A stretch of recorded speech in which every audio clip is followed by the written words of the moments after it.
in terms of knowledge production and in terms of what we want to achieve and how we can achieve it.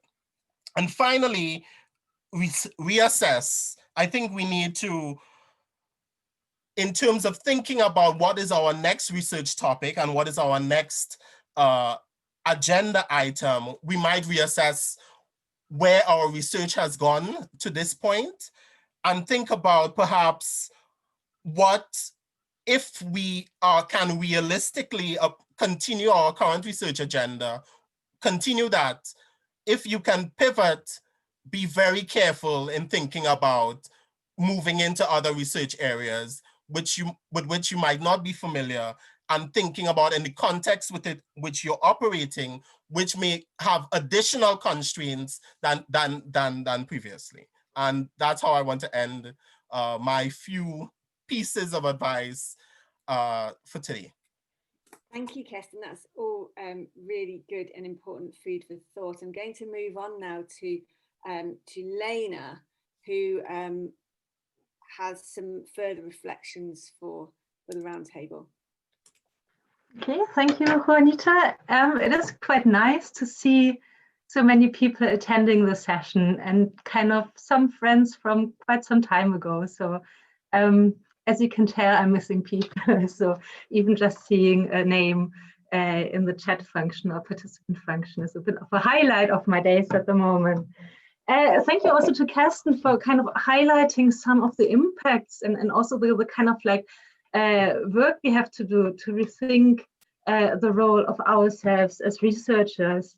So I think kind of what we can say is that the kind of like impact of the crisis on research and on us as researchers has been really kind of like quite manifold. And I also have been thinking, I think it's really quite difficult to think of any area in IPE that hasn't been touched in some way by the crisis. So even if you're kind of like a kind of IPE theorist or someone who does kind of archival work or so, you might have been impacted by travel restrictions.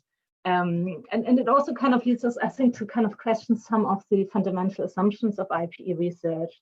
So in my own area of IPE or finance and development, kind of like the kind of impact of the crisis has been on the one hand, and kind of like how can, in particular, developing and emerging markets access finance to respond to the crisis, access finance to build back after the crisis, and also, of course, the somewhat perennial question of debt relief, I think, has been brought to the fore again by the crisis. So it kind of really touches upon pretty much any topic of IPE research. But I think it also kind of like poses quite significant challenges for methods in IPE, and particularly qualitative methods. So the impact of kind of travel restrictions, also university austerity budgets. So it's not just that we are kind of like we can't physically travel, we also can't afford to travel any longer, or we can't afford to kind of compensate collaborators fairly and things like that. So and this kind of like leads me to kind of what can be called perhaps somewhat euphemistically practical considerations, but I mean, it's not just practical considerations, it's also existential considerations. So it's teaching loads, the risks of face-to-face teaching, how they impact ability to conduct research, the risk not just to yourself as a kind of teacher, but to your families, caring arrangements, the kind of disruptions to childcare, but also I think the kind of really devastating impact of the pandemic in UK care homes, unemployment, precarity, and so on. So I think following on from what Keston was saying, kind of, I mean, maybe at the moment is not even the time to think about doing research. I think in the UK, we are perhaps a bit lucky in that we're coming towards the end of the ref cycle.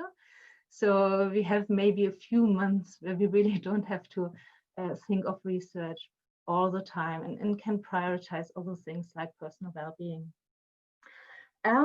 So I think in the longer term, what we have to think about is also kind of what counts as research and how it is done. And this kind of goes back to the kind of impact which I anticipate to be in particular on kind of more qualitative types of research. So there are kind of questions about durability of certain research methods, which will then impact what gets researched, what data is collected, by whom it is collected, and what ways it is collected.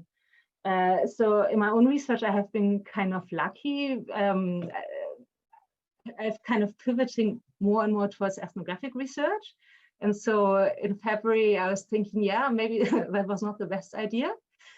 So I do a lot of kind of industry conference observations and so on to see how new markets for Islamic finance, halal food and so on emerge.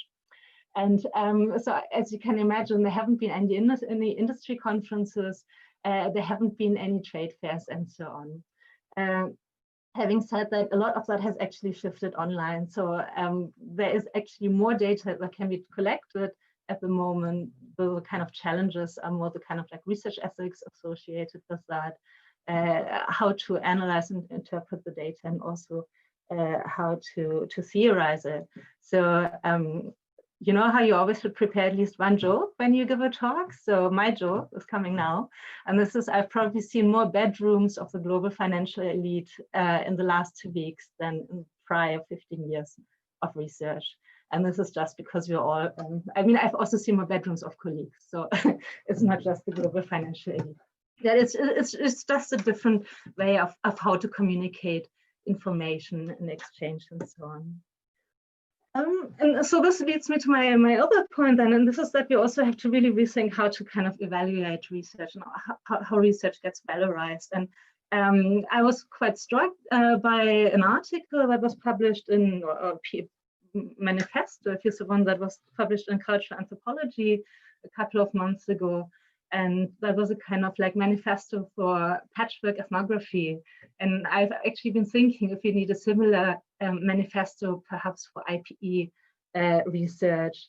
And so kind of that article starts with highlighting some of the impacts of the impact of the pandemic, but it kind of like also then moves on to say that it actually just kind of really brings to the fore some issues and challenges that have been there anyway. So kind of, for example, separations between field and home, or the kind of like gendered assumptions of the always available and up for anything field worker.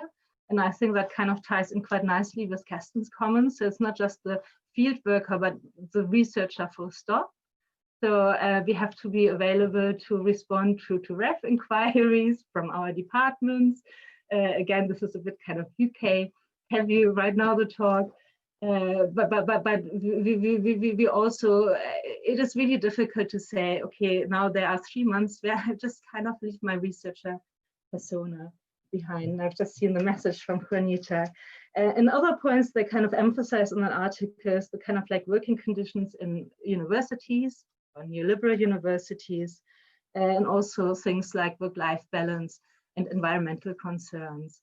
So, for example, do we still have to travel so much to conferences, travel for field work, even commute into work and so on? So I really kind of like would like to use the session, if you so want, to get more insight and feedback and discussion on not just how everyone's research has been impacted by the pandemic, but also if there are ways forward in terms of how we think about research, how research is being evaluated, and also what types of research get valorized. Thank you. Okay, thank you. Turning now to Sophie. Thanks, Juanita. Thanks, everyone. So I'm just going to start with the headline that I absolutely agree with Keston and Lena's comments. So if you're finding it hard to do research and you haven't done any research, don't worry, don't panic. I think I would be in awe of anyone who's done research in the semester from January to June of this year. I was on research leave and I've never been so grateful to be on research leave. So don't worry. The other thing is, if you have been productive, also don't worry. So I know some people have been productive and been thinking, I feel bad about this. you know, it's about respecting yourself and about taking care of yourself. And if you make sense of the world through your work, then that is also fine. But absolutely, Keston's 6 R's, I think, are extremely important. I'm going to actually be focusing on the question of, do you pandemic pivot? Do you start looking at research around pandemics? And I'm not here to gatekeep on behalf of global health. I'm not that important in global health. I've done research in global health politics for 15 years. My message is really welcome. I pivoted to global health when I went for my first ever full-time job interview, and I come from an IPE background. I was doing work on the World Bank and AIDS, and someone said, can you teach global health? In my head, I was like, what? And I went, yes, absolutely. And the rest is history. So I would be a hypocrite if I said, don't pivot. But fundamentally, part of the reason I want to encourage people to potentially pivot is there is a major IPE gap in global health. So when people talk about IPE in global health, they tend to only talk about power, or they tend to talk about Luke's 3 dimensions of power, and that's it. There's like the IPE. That's not to say that there are people doing this work, there are, but I could count them on one hand. They're the people that might apply different theories of IPE to global health. It's a bit different when you look at gender and global health, because a lot of that debate has actually come from feminist IPE, which I'll come to in a little bit. But generally, there is a huge gap. Health economics, thriving. Health and IPE, not so much. So really, if you are interested in this, I think there is, you know, there's a lot of research that also needs to be done. So when COVID-19 really started to kick off and was having an impact on the economy, I remember a friend of mine from the Resolution Foundation said, oh, Sophie, you work on global health, you know, and political economy. What do we know from previous pandemics? And I went, oh, loads. You know, you should have seen what happened to Sierra Leone after Ebola. Until I realized no one had actually written this down. So where was it? It was all kind of in people's heads, but it hadn't really been captured. So there was a lot. So please think about it. The other thing is, on the global health politics side, a lot of these debates come from global health security as well. So you've got a gap in between. So if you are interested, great, go for it. See me as giving you permission, even though I'm not a gatekeeper, but sometimes you just need someone to say, yes, you can, right? But before you do, here's the pause bit. Firstly, where have you been? I mean, global health has been interesting for years, and lots of things we're seeing with COVID-19, we've actually seen from previous outbreaks, most notably the AIDS pandemic, also though Ebola, Zika, SARS, all the flus. Now, COVID-19 is bigger in terms of its scale, and therefore is going to have a bigger impact potentially on the global financial system, as well as trade. So the scale is there, but these issues have always existed before. Now, this may be because you just weren't aware of it, because lots of IPE centres don't necessarily teach global health, or you were studying in a Western university and it's normally like global health is something that happens over there, not here. And that's a bit of the problem of IR and its Western bias. Or, you know, you were busy, you can't do everything, right? So think about where were you? Why weren't you interested? And the reason I'm saying that is because it's really important that if you do want to pivot, you're going to sustain your interest in this subject. Do you want to be talking about these issues 5 years from now, 10 years from now?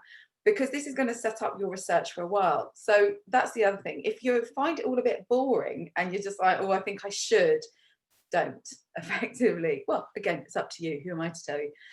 The other thing is, think about your motivation.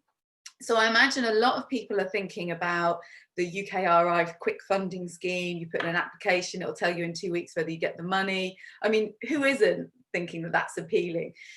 But why do you want it? Do you need it because you need the money to buy you out because you can't face doing online teaching anymore? Do you need it because of job precarity?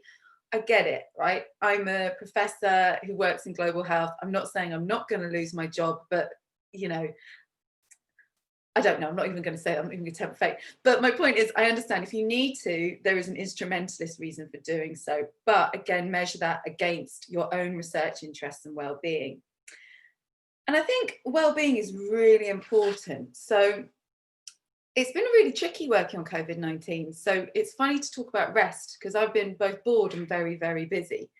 When something you've been working on for a really long time becomes massive, it's totally bizarre. I don't know how, I know there's some other global health people on this this call. But it's very bizarre because everything that you've seen happen before happens, and there's nothing you can do to stop it. So my partner, for example, works for a local authority. And at first I was joking with him. So he was saying, oh, you know, I've got to manage the volunteers. I was like, oh yeah, are you doing test and trace yet? And he looked pale. And then I said, has the army arrived yet? He looked even paler.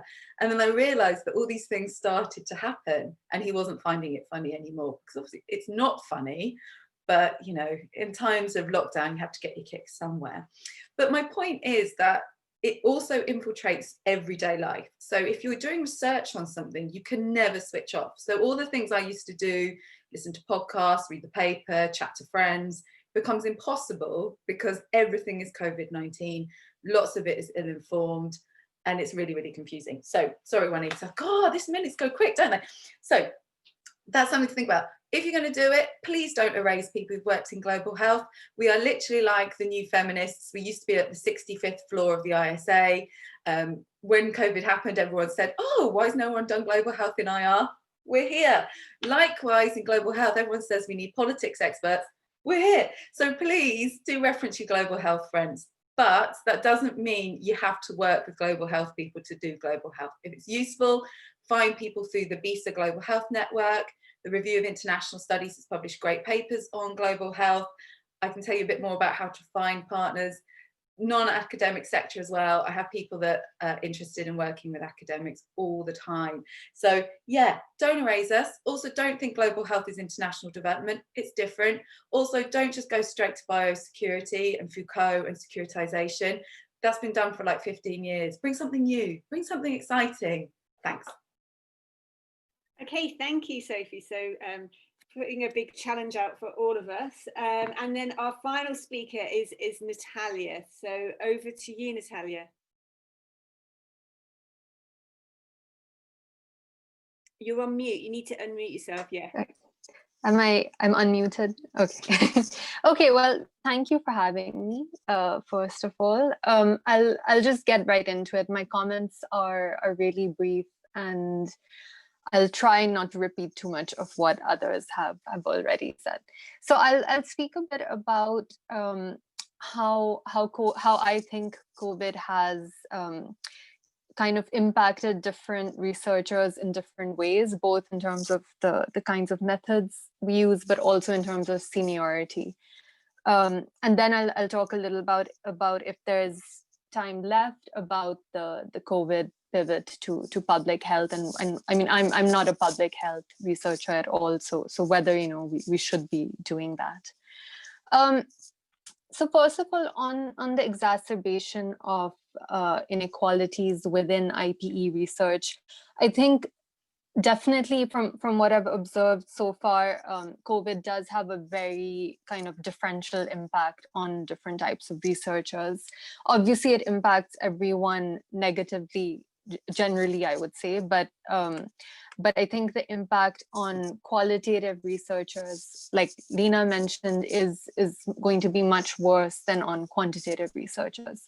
I mean, in some cases, of course, it's even for quantitative researchers. For instance, on one quantitative project I'm working on, we literally couldn't get the data because the LSC library was shut and we couldn't access the Bloomberg terminal. So of course, there those kinds of issues do come up. But generally, I would say that this will affect qualitative researchers, especially those that need to do intensive field work much more. And the most affected, I would say, are those who do ethnographic research, where you really do need to spend lots of time in the place that you're researching.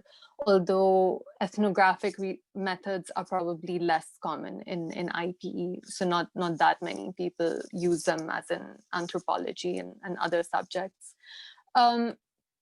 But I think even more importantly than that, COVID will exacerbate inequalities between senior and junior researchers, mainly because I think that when you're a more senior researcher, you can actually just, kind of wait it out for a few months and a period of, if you have to pause your research, it won't actually affect you that much.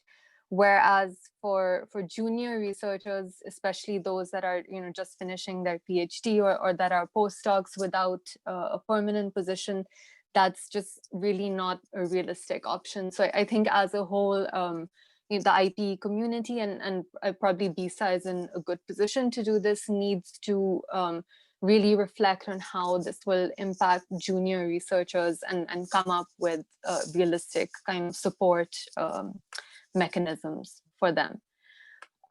For qualitative researchers who are already at the more advanced stages of their projects and already have established contacts in the countries or sectors that they study, I think it's relatively straightforward to do Zoom follow-up interviews. I mean, thankfully, for myself, this COVID has not actually been that much of a hindrance because I already have this kind of extensive network of people that I've interviewed, and I can quite easily conduct follow-up interviews now via Zoom. But I know that this will not be the case for someone who's, say, a PhD student about to go for field work, where you really need that kind of intensive time where you spend time in the country that you're studying to establish your network of contacts. And in this case, I think we do need to really come up with a plan for what someone like that can do. I think that you can do a good kind of pilot round of interviews with using Zoom and use that to kind of set yourself up initially, but that is not a substitute for proper intensive field work. And I think that, thinking about things like extensions to fieldwork funding or pausing the PhD for some time or switching to a different method initially are options that need to be thought about. Then just very briefly, a few words on the COVID pivot to public health. This is obviously completely from my own perspective as someone who doesn't research public health at all.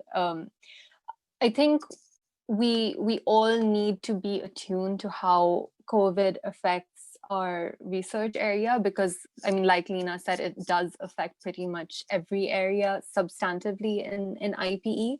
So I think to just completely ignore it, it's going to be, I think, one of these things like the 2008 financial crisis that kind of defined the next decade of IPE research. So it would be very kind of insular and silly to just completely ignore it. So I think you should look at how COVID has impacted your research area, and there should be the flexibility, if you have it, in pausing your ongoing research and being able to start new projects that are relevant to COVID. So just to give an example from my own research on financial reform and industrial policy, the COVID economic crisis has obviously created massive financing needs for recovery programs and so on in developing countries. And so of course, I'm very interested in what state institutions in developing countries can do about this, but I will, and this is something I do plan to research on, but that doesn't mean that I have anything meaningful to say about public health itself. And on that, I would just rather read what others who already research on the topic have to say. So I'll leave it there and then, come back to it in the Q&A. Thank you. Okay, thank you to all four speakers. I think you've all raised such a really interesting range of different issues there, and I've touched on so many aspects of research that we do in IPE and some of the challenges as well, in terms of not just pivoting to engage with global health issues, but also pivoting to engage with issues around Black Lives Matters and some of the other issues that have come up in the context of the current pandemic. I want to ask each of you a number of questions now, and then we'll throw it open to Q&A. So starting with Lena, I'm not going to ask you about the bedrooms of the financial elites, but maybe you can tell me that over a coffee one day when we can meet in person again. But what I want to ask you about is because in your role as one of the editors at the Review of International Political Economy, I was wondering if you could share some of your insights concerning how submissions to the journal have been impacted by the pandemic, and also if you could say anything about the way in which people are you seeing people currently pivoting their research to engage with COVID-19, and what have been some of the benefits but also the pitfalls that you've seen in people doing that? Okay. Yeah, so I mean, obviously, and in hindsight, perhaps a bit ironically, we started our year publishing a special issue on political economies of health. So of course, when I came out in January, we didn't really know how timely it would be. More generally, I think, as Sophie was saying, health is a topic that has been kind of really one of the blind spots in IPE, despite the really excellent work that scholars such as Sophie are doing. So on pivoting your research, as I've already said, I think that kind of like COVID-19 really cuts across so many topics in IPE. So you don't necessarily have to be kind of shifting towards research in global health or global governance of health and so on to meaningful engage with some of the issues that have been brought to the fore by the pandemic. I mean, it kind of affects global supply chains, it affects finance, it affects kind of migration massively. It also kind of like affects, I think, quite significantly and will contribute to new theorizing about how we think about kind of issues such as gender, race, and so on in international political economy. So at Right, not even sure if that is so surprising. We've just talked about all the kind of constraints on doing research. We have seen kind of very few research articles that kind of like engage directly with the pandemic and COVID-19. What we also haven't really seen, and what I would encourage people is we have other formats. So it doesn't have to be a research article. We also have commentary pieces, kind of pedagogical interventions and so on. And those kind of formats are kind of initiatives we've undertaken to kind of also engage more with scholars that are not necessarily based at research intense universities or that have a lot of time for research. And I think this is kind of one of the moments where people just don't have so much time for research. We have kind of like starting now, we have a piece by Lisa Prügel, for example, that should be coming online in the next 2-3 weeks on kind of like untenable dichotomies in IPE. And in this piece, kind of like she also looks at some of the issues that have been brought to the fore by the pandemic.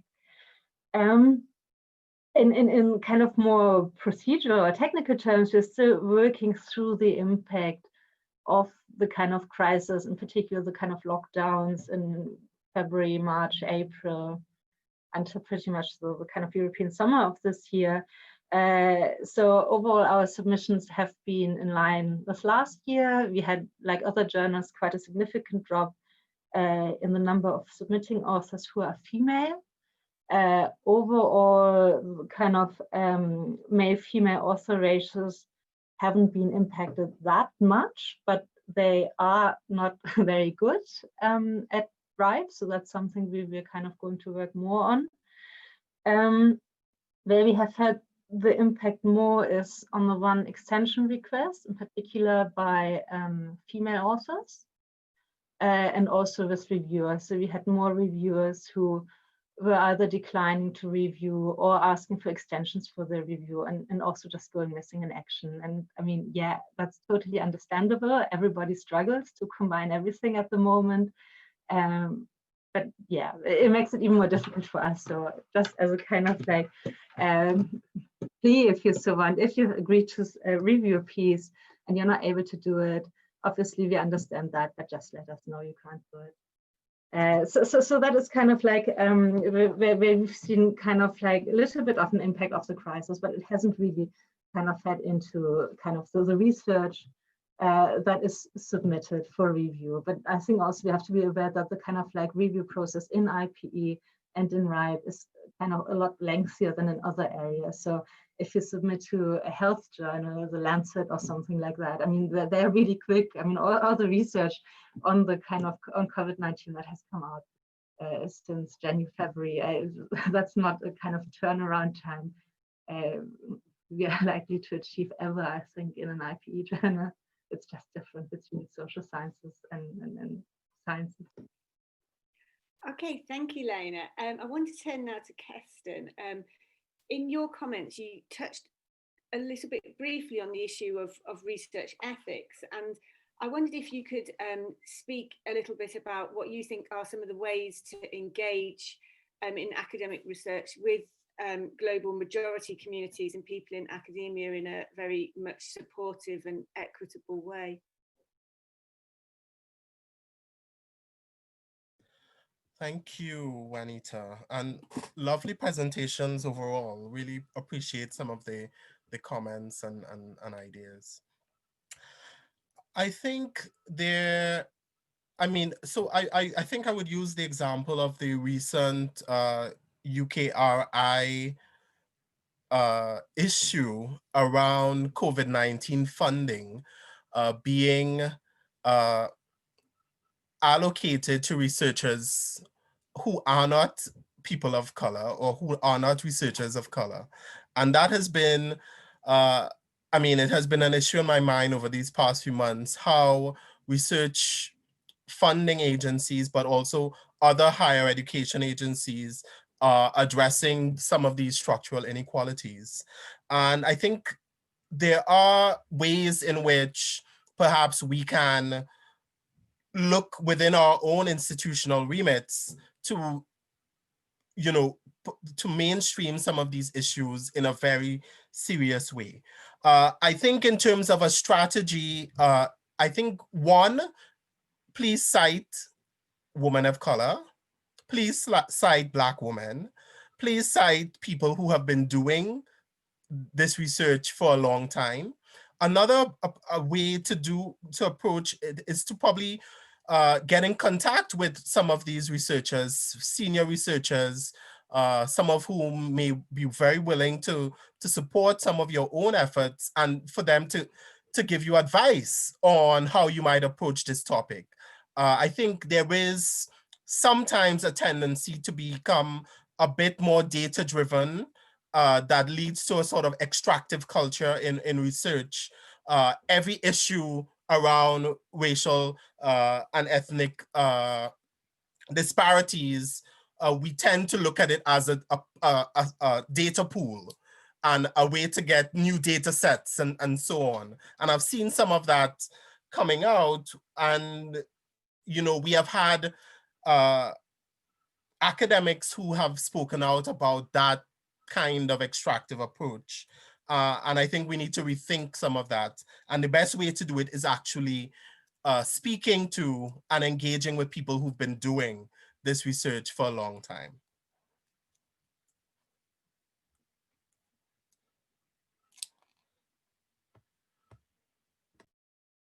Sorry. Yeah, thank you. I have actually a very similar question to ask Sophie, which is if you have got any tips and suggestions for academics to employ when looking to partner with someone working in the field of global health and looking for a research project. How should they go about looking for potential research partners? Thanks. Yeah, absolutely. So I would agree a lot with Keston about reaching out to people. Always, I suppose, through a position of doing a bit of your homework first. So it's not approaching global health people to explain health to you, not approaching women of colour to explain racism in the health sector to you. There has to be a little bit of effort there first. But in terms of a practical way of doing it is trying to locate the names. So if you are new to global health, I've published some resources that might be useful. So I published my old global health politics reading list on Global Politics Unbound. That's the website that's linked to Queen Mary. It's a bit out of date, but it's got some good names. And there's also some key names on a similar blog post I did for the disorder of things. Again, the BISA Global Health Working Group is excellent. Twitter is a good source, but I would approach with caution. There is a sort of weird thing happening in global health where certain people are rebranding to say they're doing certain things and they haven't done them before. So there might be people's research that you're really interested in and you like what they're tweeting, but I would encourage you to go and read what they've actually written as well to see if it aligns with what you're doing. Yeah, so that's the kind of way. And also look in your own university. So there's lots of public health departments, your medical schools. There might be people who would be quite interested in that respect as well. I had something else. Oh yeah, never email people with false praise. I love that one. So, you know, obviously everybody loves to be praised. That's lovely, but we know what you're doing. You know when someone's emailing you with false praise, right? So, and also don't be afraid to email people. So the thing is, I think in global health, lots of people are insanely busy and don't have time to be involved in research projects. So we'll say no. But there's a lot of people who are waiting for the phone to ring. Or they're being clever and they're not getting involved and they're biding their time and writing really insightful things. I don't know, I haven't decided that yet. But so, you know, it's always worth reaching out because it's always a compliment. People can say no, but if someone asks, that's great. I suppose what you don't want is to ask someone to do your homework. So if someone says to me, oh, Sophie, I'm really interested in gender, can you explain it all to me in terms of global health? You're more likely to see me go, no, you're right, thanks. A note on that though, I was really interested that Lena mentioned the Lancet and the speed of publications in global health. Quick note, there's so much hierarchy in publishing in health journals. It's a lot of the commentaries and the pieces you get in, they tend to go through kind of certain editorial control. They do, I mean, in terms of like responding to you at midnight, you can have a paper and you can have worked on 3 different versions in like 3 days. The speed is insane. But it's all, a lot of it is about the networks and the different editors, you know, lots of strange stuff happens. So it is very different from IPE and very different from IPE or IR publishing. So the speed comes at a cost. Okay, thank you. Thank you very much for that. And finally, Natalya, so what I wanted to ask you about was if you could say something about you know, how you think COVID might exacerbate inequalities between researchers and what might be some of the positive steps that could be taken to address this? Yeah. Okay. Well, I guess first I would say, I think for me at least, the crisis has kind of made it obvious how important it is to have a few different projects ongoing at any time. So to have a few different projects at different stages that use different methods. And then more generally, just the importance of mixed methods research. I think that, you know, that's, so now I would never recommend anyone to use exclusively one method. I think in terms of kind of practical steps for junior researchers that are the most affected, because they obviously can't really have multiple projects ongoing at different times. Like if you have to finish a PhD, you have to finish it. I think using Zoom to establish kind of initial contacts for later fieldwork can be a good strategy. But of course, if the crisis, you know, if the public health crisis continues for another year or so, then that also is not really a viable strategy. So I think in some cases, especially where the PhD research is very kind of like you just have to be there and you have to interact with people. I think solutions like extension of PhD funding or, you know, changing the PhD project completely are the only reasonable ones. And then of course that has financial implications at a time when universities are already financially very stretched. So that's, yeah, I mean, I think that's kind of a broader issue which the IPE community and the universities have to think about. Okay, great. Thank you very much. Now I'm going to ask a question to all 4 speakers and to get very quick reflections from each of them on this question. But before I do that, if there are people who have questions that they would like to ask the speakers, please do start either raising your hand in the chat function of Zoom, or start just typing questions into the chat. And I'll just try and keep an eye on what's going on and just get myself really prepared for teaching next week, where I'm going to be having to do this constantly. So first, the question that I wanted to ask to all four of you is, I was wondering if you had any reflections on how people can be more effective allies in academia and in research at this current moment. So, you know, in terms of, you know, how can we kind of pool resources, display allyship to one another in ways that is, you know, truly supportive and really helps our colleagues in ways that, you know, can help people to maintain research activity or whatever it might be at this current moment. So in terms of that, I'd like to first ask Keston, then turn to Natalya, then to Lena, and then Sophie. So Keston. How important are allies? Yeah. Okay. Yes, extremely important. I found a bit of a community among scholars who are originally from the Caribbean. Most of them are in the US.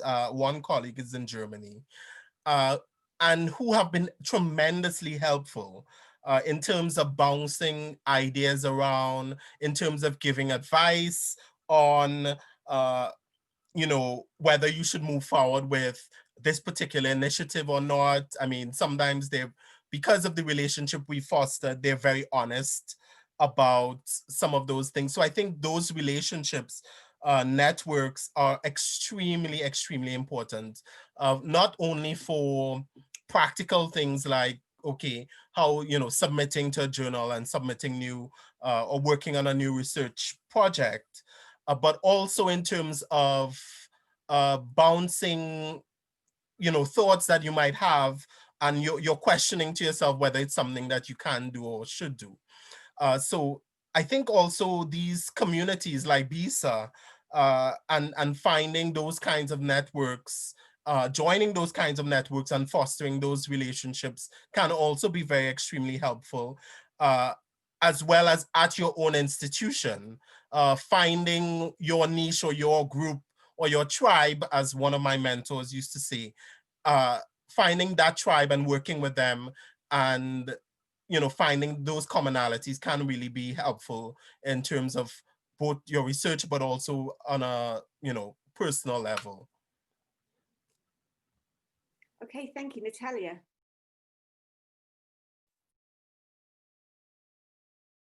Natalya? Yeah, sorry.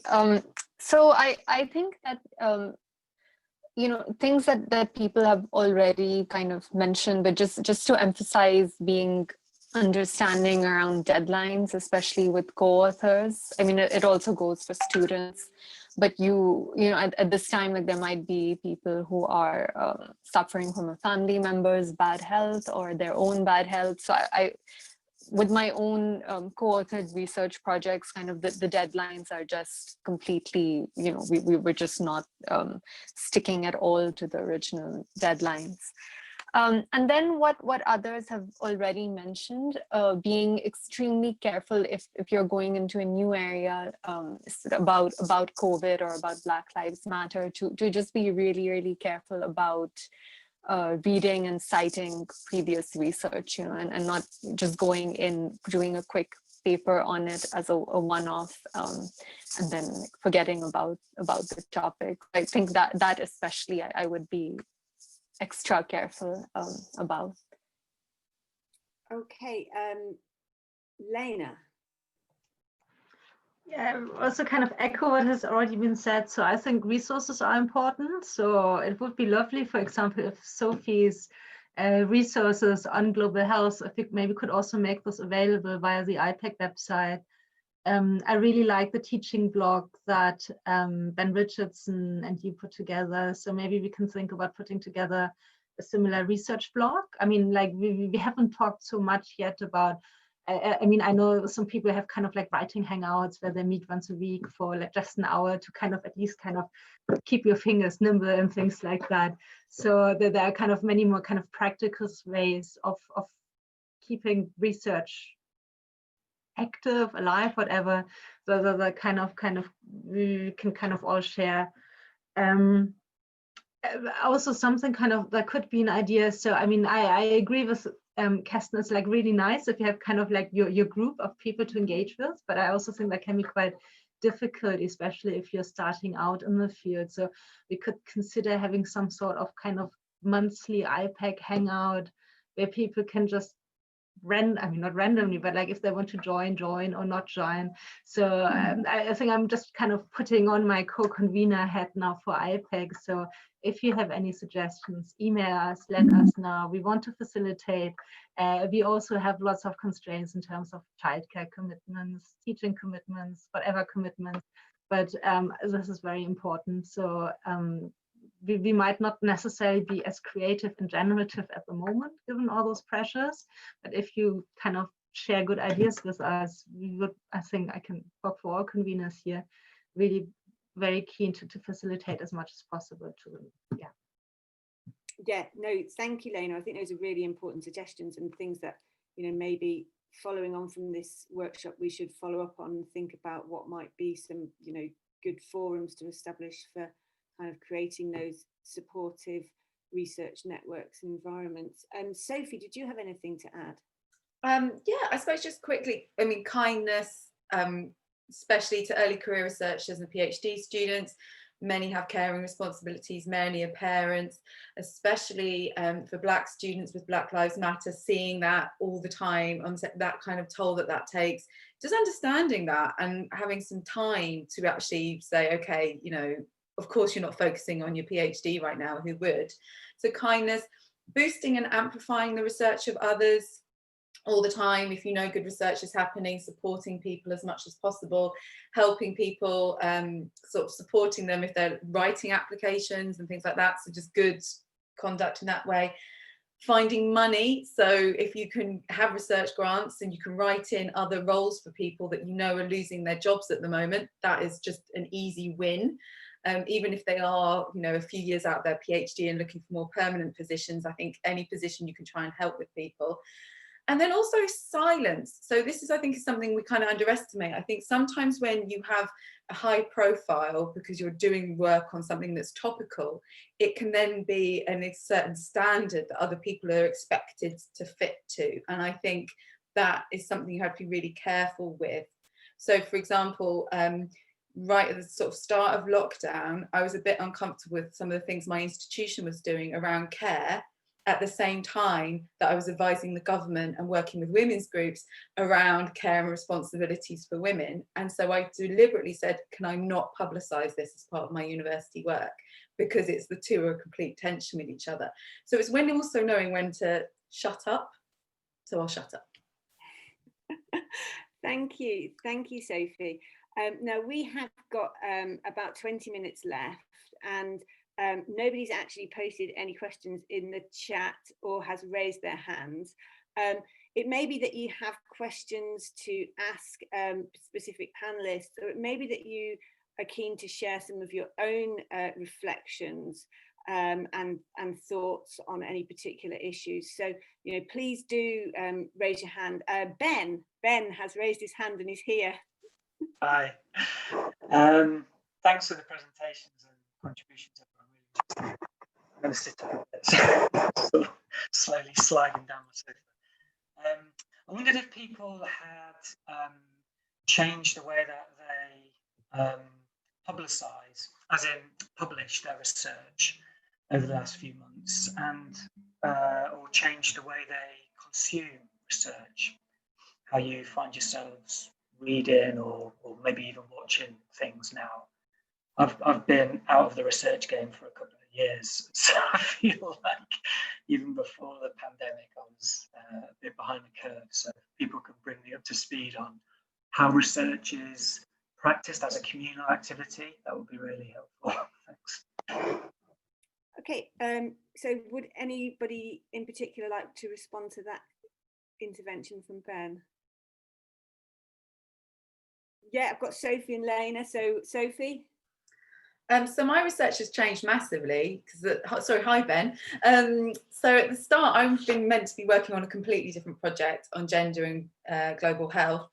And then obviously when COVID happened, my research sped up, and it was different. It was all about getting the issues around gender and COVID-19 into the public domain. So that's working with organisations such as the Fawcett Society and the Women's Budget Group, also working with UN Women to rapidly get writing done and out there. So it wasn't really writing to necessarily advance our understanding, it was to take what we know and like push it forward as much as possible.